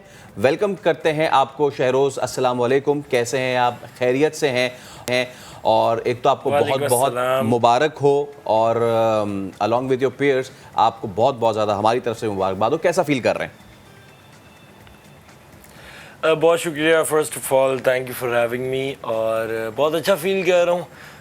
जो मुल्क की दुआएं, माँ बाप की दुआएं थी वो रंग लाई, और अल्हम्दुलिल्लाह जो मेरा एम था कि I want to be the youngest in the world to do top 5, उसके अंदर मैं कामयाब हुआ, तो अल्हम्दुलिल्लाह एवरीथिंग गोज़ वेल। सही। अच्छा शरोज़, ये बताएं कि माशाल्लाह इतनी छोटी सी उम्र में इतने बड़े बड़े आपने काम किए। मैं चाहूँगी थोड़ा सा अपने आप जर्नी के हवाले से अगर डिस्कस करें, हमें बताएं हमारे सुनने वालों को कैसे स्टार्ट हुआ और किसी से इंस्पायर होकर आप इस तरफ गए या बचपन से सोचा हुआ था पहाड़ों से दोस्ती करनी है? मैं पहले 11 साल की उम्र से इस चीज़ को स्टार्ट किया और मैंने जो है वो तकरीबन कोई 9 साल हो गए हैं इस फील्ड के अंदर। 9 साल मैंने लगाए हैं इस फील्ड में। तो अल्हम्दुलिल्लाह एक्सपीरियंस मेरा बहुत अच्छा, सब ने बहुत सारी दुआएं दी, बहुत सारा प्यार दिया और अल्हम्दुलिल्लाह मैं हर पीक के अंदर कामयाब हुआ। अपनी बहुत चंद ऐसी पीक्स हैं जिसमें मुझे नाकामी हुई और जिस तरह के मेरे होल करियर में सिर्फ ऐसी 2 पीक्स हैं जिनको मैं जो एक पीक है जिसको मैं समिट नहीं कर पाया। तो अल्हम्दुलिल्लाह सब एवरीथिंग वाज वेरी गुड। ये 9 साल की जर्नी मेरी बहुत अच्छी गई है और मैंने मकड़ा पीक से स्टार्ट किया इसको 3000 मीटर से और आज अल्हम्दुलिल्लाह I am the youngest in the world to do 7-8,000 meters peak. अच्छा शहरोज़, वो एक कौन सी खलिश है जो रह गई, यानी कि वो कौन सी पीक है जिसको आप सक्सेसफुल नहीं कर सके और आगे करना चाहेंगे? नहीं, मैं करना तो नहीं चाहूँगा क्योंकि जो उस टाइम पे वो पीक थी वो 4000 मीटर्स की एक पीक थी कागान वैली के अंदर। तो अब आई थिंक सो कि मैं एक बड़े प्रोजेक्ट पे हूँ। I want to be the youngest in the world to do all the 14। तो मैं जो है वो अपनी 14 को कवर कर रहा हूँ जो 8000 है। अच्छा शहरोज़, हमने देखा है कि इस वजह से जो है पिछले कुछ सालों में पाकिस्तानी जो माउंटेनर्स हैं उनमें ये बहुत ज़्यादा जो है हमने देखा कि बहुत सारे लोग पहाड़ सर करने जा रहे हैं। आप हो गए, अब्दुल जोशी हो गए, सरबाज हो गए, और ये इन सब का जो रुख है ना वो अब वो जो समिट 14 है उसकी जानिब है। क्या समझते हैं कि हमारे यहाँ इस एडवेंचर स्पोर्ट को क्रिकेट से और दीगर स्पोर्ट से हटके कौन सी चीज़ आप लोग को यहाँ तक लेकर आई है? सर मुझे लगता है मेरे माँ बाप की दुआएं, क्योंकि ना मुझे कोई गवर्नमेंट की सपोर्ट थी, ना मुझे कोई और प्राइवेट सेक्टर की सपोर्ट थी। अभी इस बार मुझे 2 प्राइवेट सेक्टर से सपोर्ट किया, लेकिन देखें ये गेम ही इतनी एक्सपेंसिव है कि मुझे अपनी जेब से फिर भी 40-50 लाख रुपया देना पड़ता है किसी भी तरीके से। चाहे अभी द थिंग इज़ के मैंने नांगा पर्वत के लिए जाना था, द किलर माउंटेन, लेकिन मेरे पास ना कोई स्पॉन्सर है ना कोई कुछ है, तो मैंने डिले कर दिया इस एक्सपीडिशन को। मैं नहीं जा पा रहा हूँ उस एक्सपीडिशन पे, क्योंकि एवरेस्ट पे मैंने अपनी गाड़ी बेच दी, प्लॉट बेच दिया। अब हर बार तो नहीं ना कर सकता मैं ये। अभी भी एक एथलीट जो है पाकिस्तान का, जिसने पाकिस्तान का नाम रोशन किया है, उसने अभी तक नेपाली से जो है वो उनके पैसे वापस करने हैं जो उसने उस मकसद के लिए लगाए जिसमें पाकिस्तान का नाम रोशन हो। तो I am in loan right now. तो आई थिंक सो कि कहीं ना कहीं थोड़ा बहुत गवर्नमेंट को भी कुछ इस तरह करना चाहिए कि यार हमें फाइनेंशियली जो है वो सपोर्ट करें, ताकि हम लोग कम से कम ये हो कि किसी चीज़ के मोहताज ना हो। हमें पता हो कि यार ये हमारा मुल्क पीछे खड़ा हुआ है। बिल्कुल। अगर हम अपने मुल्क को सर्व कर रहे हैं तो मुल्क भी हमें सपोर्ट कर रहे हैं। अच्छा शेरोज़, अभी ये है कि आप ऐवान सदर के भी मेहमान बनेंगे, आपकी मुलाकात भी होगी हमारे प्राइम मिनिस्टर से, हमारे प्रेसिडेंट से, तो आई थिंक आप उनके सामने ये इशू उठाएंगे, इस पर बात करेंगे। कितनी बार उठाऊं मैं? पिछली बार भी एवरेस्ट के टाइम जब मैं प्रेसिडेंट साहब से मिला था तो मैंने एवरेस्ट पे जाने से पहले कहा था कि sir I have to sell my car, मुझे प्लॉट बेचना पड़ रहा है, मुझे आप लोगों की सपोर्ट की ज़रूरत है, मैं पाकिस्तान का नाम रोशन करने जा रहा हूँ, एक नेशनल एथलीट हूँ पाकिस्तान का मैं। उन्होंने कहा था कि हम आपको भरपूर सपोर्ट करेंगे वो करेंगे। जैसे ही मैंने वो ऑफिस से स्टेप आउट की, एवरीथिंग वाज गॉन। तो मतलब मैं ऐवान सदर जो है वो टोटली इस बेस पे नहीं जाऊंगा कि वहाँ जाके मैं एक फ़ोटो खिंचवा के वापस आ जाऊँ। बिल्कुल ठीक है। मैं पाकिस्तान का एक शहरी हूँ, मैं पाकिस्तान का रहने वाला हूँ, मैं पाकिस्तान के अंदर जो है पाकिस्तान को सर्व करता हूँ। तो आई थिंक सो कि मेरा उतना हक है जितना ये लोग बाकी स्पोर्ट्स को सपोर्ट करते हैं। अच्छा, सिर्फ आप पाकिस्तान को शहरोज़ सर्व नहीं करते, आप पाकिस्तान को दुनिया की बुलंदियों तक लेके जाते हैं। हमने काफ़ी शिकवे शिकायत वाली बात तो की, और हम ये यकीन रखते हैं कि इस प्लेटफॉर्म से ज़रूर उन लोगों तक आवाज़ पहुंचेगी जो स्पॉन्सर करना चाहते हैं। मैं थोड़ा सा अब ज़रा ये आपसे पूछना चाहता हूँ, from K2 to mount Everest to उन तमाम चोटियों तक जब आप गए हैं और जब आपने वो पाकिस्तान का परचम लहराया है, इतनी ऊंचाई पे जाके मुझे ये तो बताएं ना, फीलिंग कैसी आती है? टू बी वेरी ऑनेस्ट, अगर तो मैं इसको थोड़ा फिल्मी साइड पे लेके जाऊंगा तो मैं कहूँगा बहुत कमाल है, ये है पैशनेट, ये वो ऐसे, लेकिन ऐसा कुछ भी नहीं है। आप थके ही इतना होते हो उधर के आप कहते हो कि यार बस अभी वापस जाना है। समिट पे हम लोग 3 से 4 या 5 मिनट रुकते हैं, दैट्स इट। ओके, अच्छा। तो अच्छा शेरोज़, ये तो उसके बाद नीचे जाते हैं, जब नीचे जाके ऊपर देखते हैं ना, फिर कहते हैं यार वहाँ से आए, कमाल कर दिया। अच्छा, वैसे मैंने ये भी सुना, फैसल आप भी जरा मुझे गाइड कीजिएगा कि पहाड़ पे चढ़ना तो चलें ठीक है, एक मुश्किल मरहला है, लेकिन उतरना उससे भी ज़्यादा मुश्किल है, ऐसा ही है? जो डिसेंडिंग है ना, वो शहरोज़ ही उसके बारे में बताएंगे कि वो कितना मुश्किल होता है। जी शेरोज़। अच्छा, डिसेंडिंग मुश्किल इस वजह से कहा जाता है क्योंकि देखें, अगर आप एक पहाड़ पे चढ़ रहे हैं और अगर आपको 2 दिन लग रहे हैं तो वापस आते हुए आपको 1 दिन लगेगा। इसका मतलब स्पीड डबल होती है। जब स्पीड डबल होती है तब आपकी बॉडी का जो सेल्फ कंट्रोल है वो आप मिस कर जाते हो। कभी कभार गलती कर जाते हो सेफ्टी लगाने में, कभी कभार कोई पैर स्लिप होकर रॉक नीचे चला जाता है तो वो पूरा एवलांच बन के आ जाता है।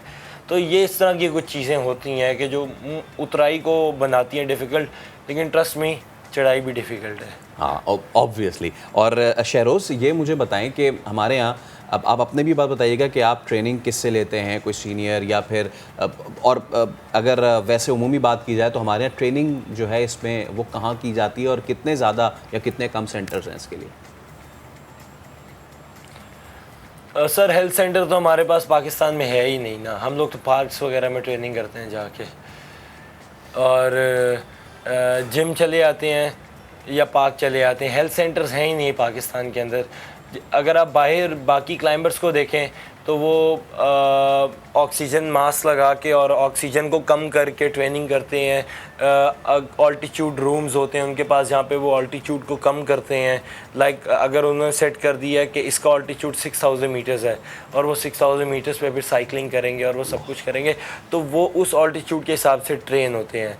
हम लोग यहाँ से जाते हैं सिर्फ क्या 8-10 किलोमीटर भाग लिया और बस वो कर लिया, लेकिन फिर भी अल्हम्दुलिल्लाह मैं 3 पीक्स करके आया हूँ और मैंने वहाँ पे देखा है कि जो हेल्थ सेंटर से भी तैयार होके आते हैं उनका क्या असर होता है। अच्छा, तो, मैं शहरोज़ ये हमेशा से मेरे जहन में एक ये सवाल ज़रूर रहता है कि देखें आपका ताल्लुक़ है लाहौर से, ठीक है, जो कि है एक मैदानी इलाका, और बाकी जितने हमारे माउंटेनर्स हो गए, कोई अलीबाद का है, कोई करीमाबाद का है, कोई शमशाल का है, यार ये जो बॉडी डिफरेंस है, ये जो आपकी बनावट है जिस्म की, इसको आपने कैसे काउंटर किया है? आई थिंक सो आपकी सोच इस चीज़ पर बहुत डिपेंड करती है, द वे यू थिंक। तो मैंने इसको जो है वो इस तरह लेके चला कि यार फर्स्ट ऑफ ऑल के इट्स अ मिथ के mountain belongs to only Balti people, और दूसरी बात ये था कि यार लाहौर से हूँ तो क्या हुआ, पाकिस्तान से तो हूँ ना, पहाड़ फिर भी पाकिस्तान में ही है। हाँ बिल्कुल। अच्छा सही। अच्छा शरोज, तो अब ये बताएं कि ये तो हो गई भी पहाड़ों पे चढ़ने उतरने की और आगे प्लानिंग्स की बातें, इसके अलावा ज़िंदगी में और क्या एक्टिविटी है? मेरी ज़िंदगी में एक्टिविटीज़, मैं एक थोड़ा फिलोसफिकल टाइप सा आदमी हूँ, सोचता बहुत ज़्यादा हूँ, लेकिन ये है कि मैं इसके अलावा जो है वो डिफरेंट लाइक ब्रांड्स वगैरह के साथ काम करता हूँ पाकिस्तान के अंदर। और मतलब मेरी एक साइड हॉबी है ये। अच्छा। और लाइक अपना कंटेंट जो है वो उनके डीवीसीज वगैरह के लिए यूज़ करते हैं हम लोग। और माउंटेनियरिंग के साथ साथ I want to be basically a helicopter pilot. और पाकिस्तान में अभी तक कोई प्राइवेट हेलीकॉप्टर सर्विसेज नहीं है, कोई रेस्क्यू का कोई सही तरह का इंतज़ाम नहीं है, और इसी वजह से पाकिस्तान से सब क्लाइंबर्स की शिकायत रहती है कि Pakistan is not good as much as Nepal. तो आई थिंक सो कि हमें पाकिस्तान के टूरिज़्म को बेहतर बनाने के लिए अगर कोई नहीं काम कर रहा तो क्या हुआ, हम काम करेंगे उसके लिए। तो मेरा ये प्लान है कि I want to bring private helicopter services in Pakistan. तो मतलब इस तरह की कुछ 3-4 चीज़ें हैं जिन पे आई एम वर्किंग ऑन। तो साथ साथ माउंटेनियरिंग तो आपको पता है कि चल ही रही है। सही है। और स्टडीज़ भी चल रही है साथ साथ आपकी? स्टडीज़ माउंटेनियरिंग ही है मेरी, my education is my mountaineering. Yes. अच्छा, आखिर में मुझे शहरोज़ ये बताएं कि नेक्स्ट समिट कब है और कौन सी है? जब स्पॉन्सर मिलेगा नेक्स्ट समिट तब होगा मेरा, लेकिन इंशाल्लाह इट विल बी नांगा पर्वत और द किलर माउंटेन। और किस फेज से जाएंगे? मेरा प्लान था कि मैं उधर से ब्याल कैंप वाली, ब्याल बेस कैंप, फेरी ऊपर फेस क्लाइंबिंग। राइट। जी शहरोज़। हाँ, तो हम लोग जो है वो अगर तो मुझे स्पॉन्सर मिलता है तो मैं नांगा पर्वत की एक्सपीडिशन करूँगा। मैं अगले साल अपनी 14 पीक कंप्लीट करने का प्लान था मेरा, लेकिन अनफॉर्चुनेटली फाइनेंशियल रीजंस की वजह से मैं वो अपना प्लान नहीं कर पाया। But I want to be the youngest in the world to do that. Please जो भी देख रहे हैं, इंशाल्लाह शरोज़ आपके जो ये ख्वाब है, हमारी नेक ख्वाहिशात, नेक तमन्नाएं आपके साथ है। अल्लाह ताला आपको कामयाबी से नेक तमन्नाएं नहीं, हम इस वक्त आवाज़ बनना चाहते हैं, आवाज़ बन चुके हैं। सब जो देख रहे हैं, जो कि पाकिस्तान की टूरिज्म, पहाड़ों से प्यार करते हैं और जो स्पॉन्सर कर सकते हैं, प्लीज़ आगे आएँ, चाहे वो हुकूमत के हो या प्राइवेट हो, आगे आएँ और शहरोज़ के इस ख्वाब को मुमकिन बनाएं। चलें जी, हम एक ब्रेक लेते हैं, ब्रेक के बाद दोबारा हाजिर होंगे, साथ रहिएगा।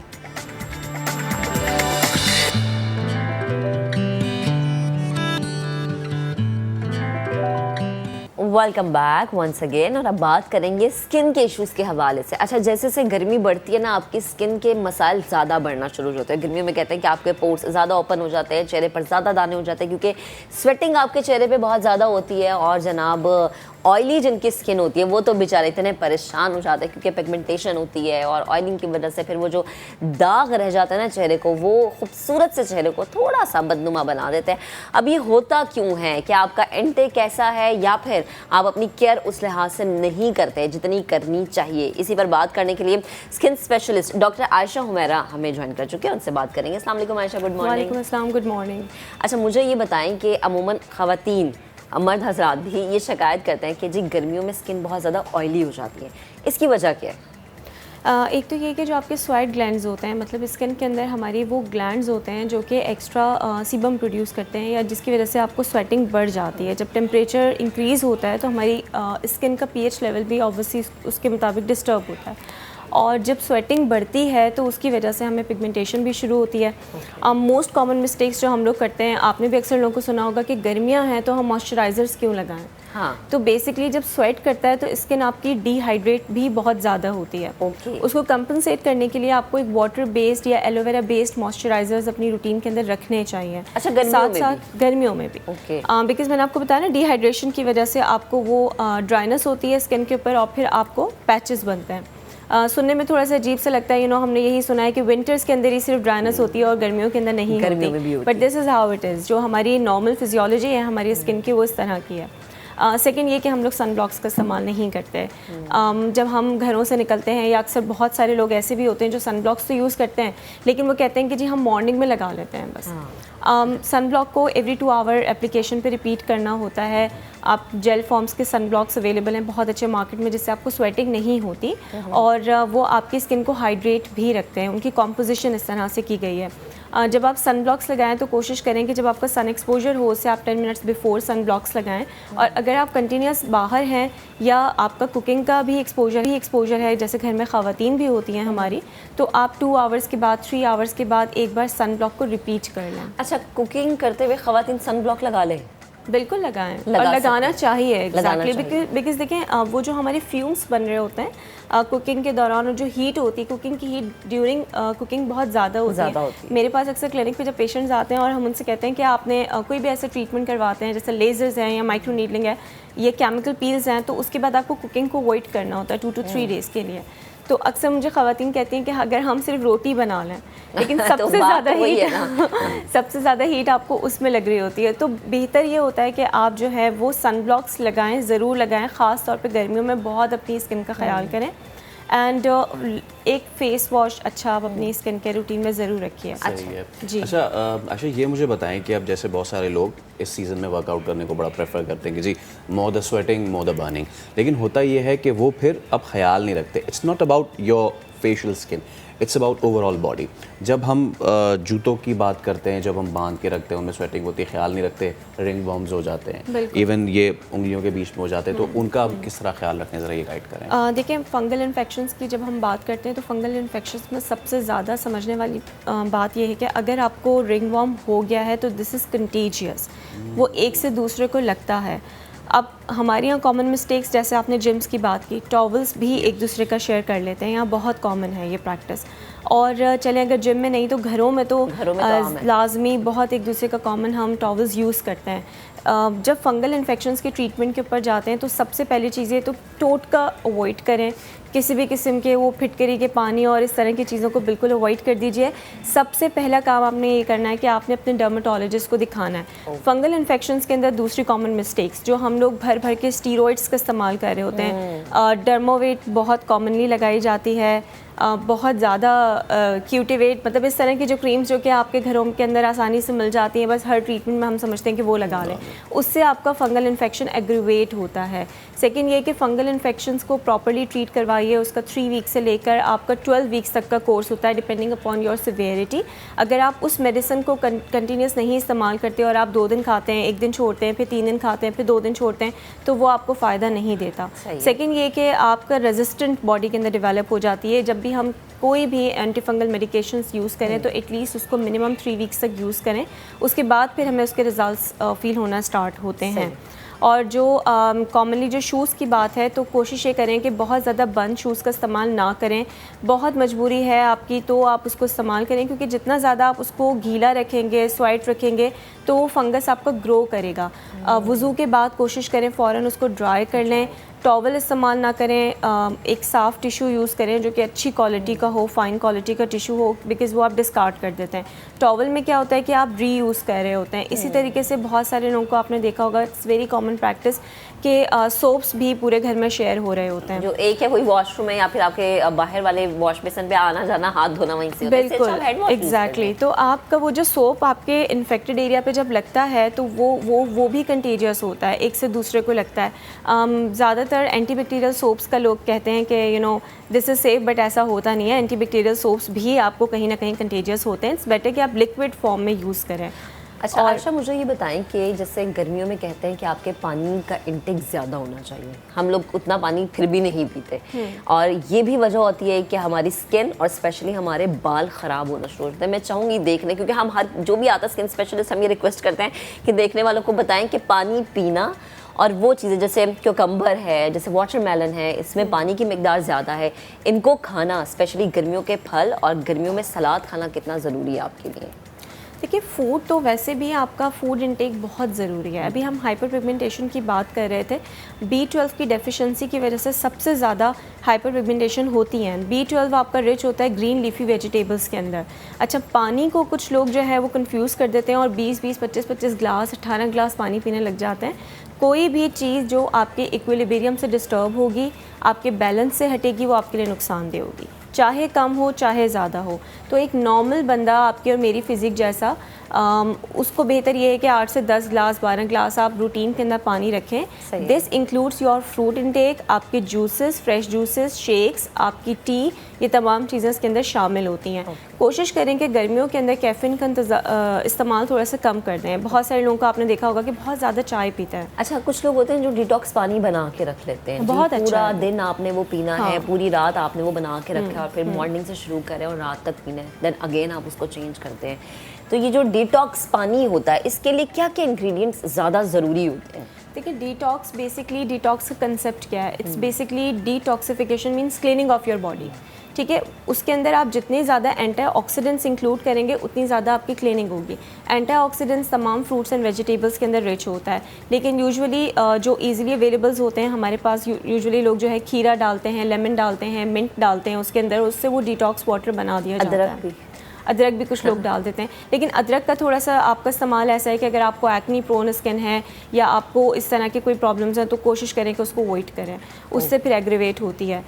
इसी तरीके से अगर बहुत सारे लोग ऐसे होते हैं जिनको डिटॉक्स वाटर सिर्फ सूट नहीं करता, फिर उनकी बॉडी को ज़्यादा डिटॉक्सिफिकेशन की ज़रूरत होती है, तो वो ग्लूटाथियोन या एंटीऑक्सीडेंट्स की ड्रिप्स ले सकते हैं। वंस अ मंथ आप एक ड्रिप ले लें तो आपकी जितनी डिहाइड्रेशन बॉडी के अंदर हो रही होती है ये तमाम कवर हो जाती है। और अभी हम फंगल इन्फेक्शंस की बात कर रहे थे, जब आपकी इम्यूनिटी लो होती है तो आपको हर तरह का इन्फेक्शन भी अफेक्ट करता है। तो ग्लूटाथियोन क्या करता है कि आपकी इम्यून सिस्टम को बूस्टअप कर देता है, उसकी वजह से आपको डेली बेसिस के ऊपर जो इन्फेक्शंस होते हैं वो उतने ज़्यादा अफेक्ट नहीं करते। ठीक है आयशा, बेहद ट्रूथी गुफ्तगू कर रही थी। और जो लोग हमें देख रहे हैं, प्लीज़ फल खाएं, सब्जियां खाएं, इसका इस्तेमाल ज़्यादा रखें, पानी भी ज़्यादा पिएं, आपकी स्किन खुद ब खुद खूबसूरत हो जाती है, बजाय इसके कि फैसल आप घर में कोई टोट के अपनाएं, टोट के ना करें, वो खुदा का वास्ता, रात को सोने वाली क्रीम में लगाएं और अपनी स्किन टाइप को जरूर आइडेंटिफाई करें। बिल्कुल। चलिए जी, एक ब्रेक लेते हैं, ब्रेक के बाद दोबारा हाजिर होंगे, साथ रहिएगा।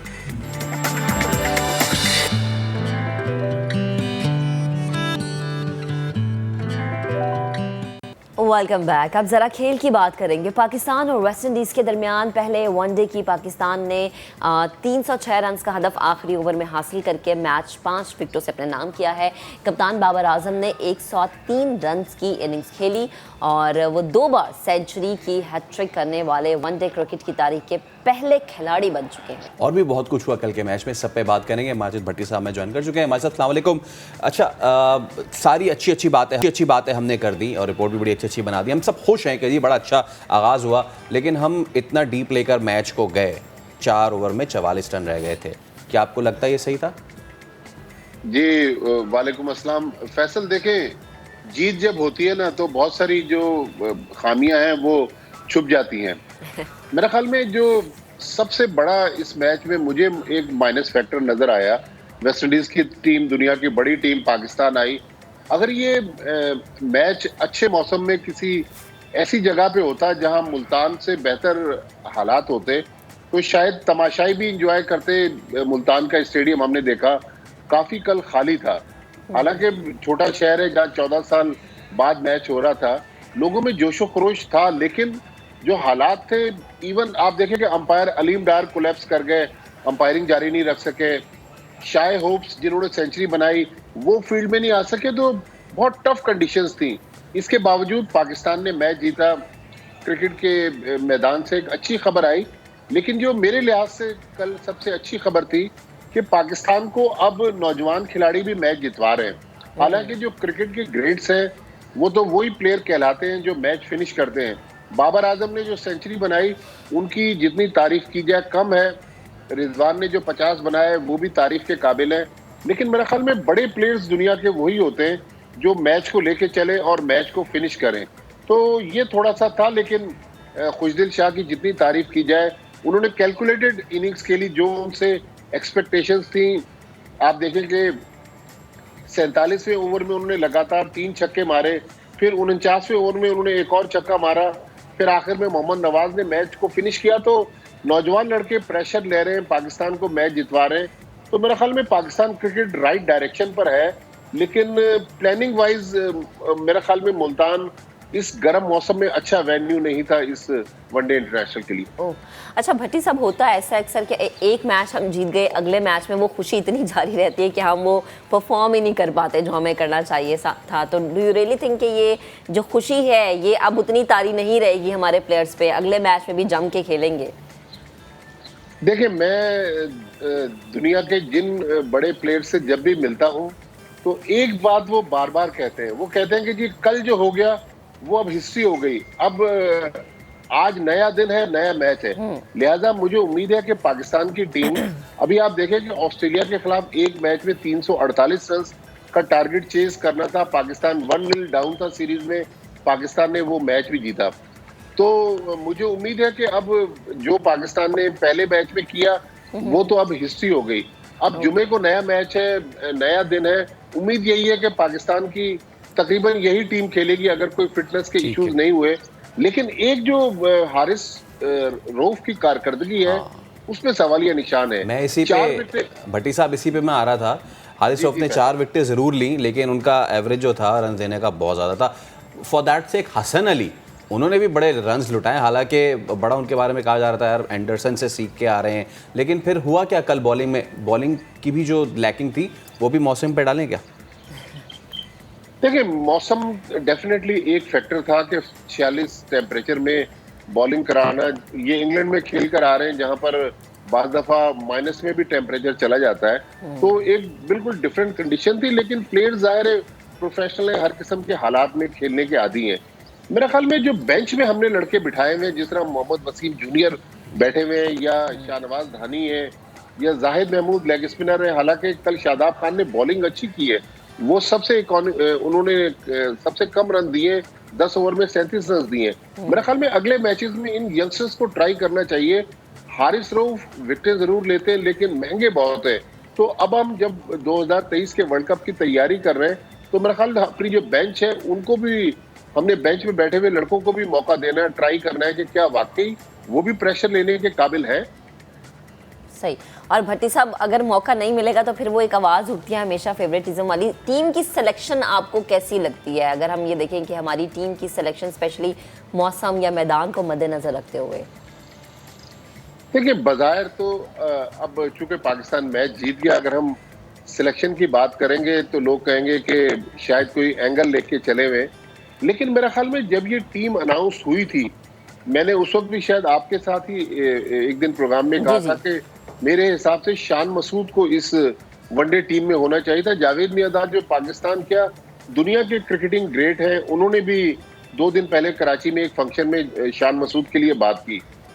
फिर एक कामरान गुलाम लड़का है, वो भी तीनों फॉर्मेट्स में फर्स्ट क्लास क्रिकेट का तो नेशनल रिकॉर्ड होल्डर है, लेकिन वो वनडे और T20 में भी उसकी परफॉर्मेंस है। कामरान गुलाम को भी टीम में होना चाहिए। चले, अगर आप बाहर से नहीं लेकर आते तो ये जो 16 रुकनी इस वक्त टीम है, इसमें मेरा ख्याल में जो जाहिद महमूद है राइट आर्म लेग स्पिनर, उसको कम से कम एक मैच जरूर मिलना चाहिए। शाहनवाज धानी हमने PSL में देखा बहुत परफॉर्मेंस दे रहे हैं, लेकिन पाकिस्तान टीम में उनको एक आध दफा ही मौका मिला है। मेरे ख्याल में शाहनवाज धानी को भी 2-3 मैचों का रन तो मिलना चाहिए, ताकि पता चले कि जो हमने बेंच पे लड़के बिठाए हुए वाकई वो इस काबिल है कि जब उनकी जरूरत हमें पड़ेगी तो वो पाकिस्तान को मैच जितवा सकेंगे। देखें, अब वर्ल्ड कप 2023 का तकरीबन कोई 15-16 महीने दूर है, तो उसकी तैयारी करते हुए अब हमें जो बैकअप प्लान है उसको भी ध्यान में रखना है। चूंकि इंडिया में वर्ल्ड कप होना है, लिहाजा इंडियन कंडीशंस तो पाकिस्तान से मिलती जुलती हैं, लेकिन हमें कम से कम एक 25-30 लड़कों का पूल बनाना चाहिए वनडे क्रिकेट के लिए, ताकि जब हम वर्ल्ड कप में उतरे, अगर खुदा न खास्ता किसी की कोई इंजरी हो या किसी की फॉर्म खराब हो, तो हमें फिर ज्यादा मसाइल का सामना न करना पड़े। ठीक है, बहुत शुक्रिया अब्दुल माजिद भट्टी साहब हमारे साथ। पाकिस्तान ने अपना पहला वनडे तो जीत लिया है, लेकिन वही कहते हैं कि जीत बहुत सारी बुराइयों को अंडर द कारपेट स्वीप कर जाती है। एक अच्छी परफॉर्मेंस रही बाबर की, और इसके अलावा हम भूल रहे हैं ओपनिंग बैट्समैन जो हैं इमाम, उन्होंने भी बहुत अच्छा हमने स्टार्ट दिया है। देखना ये कि दूसरे मैच में भी क्या सेम टीम रहती है, ये तो वक्त बताएगा। चलें जी, अभी प्रोग्राम का वक्त ख़त्म हो गया। कल आपसे फिर से मुलाकात करेंगे। अपना बहुत सा ख्याल रखिएगा। अल्लाह हाफिज़।